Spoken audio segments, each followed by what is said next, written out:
Welcome to JH. In this guide, I will demonstrate how to duplicate a folder within Google Drive.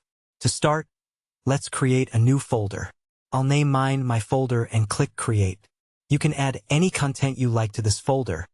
For this example, I'll include this Premiere icon.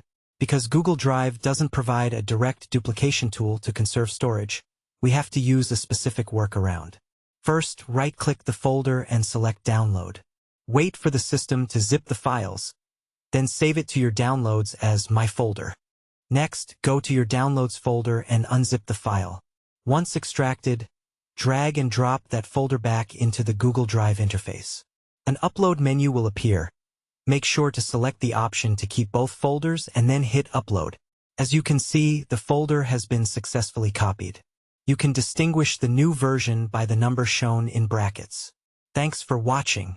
If this was helpful, please consider liking the video and subscribing for more guides.